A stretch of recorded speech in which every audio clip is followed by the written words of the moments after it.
দে তোরা আমায় নূতন করে দে নূতন আভরণে, দে তোরা আমায় নূতন করে দে নূতন আভরণে।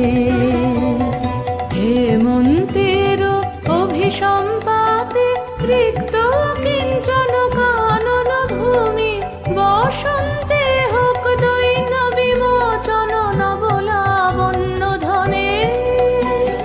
শূন্য শাখা লজ্জা ভুলে যাক পল্লব আবরণে।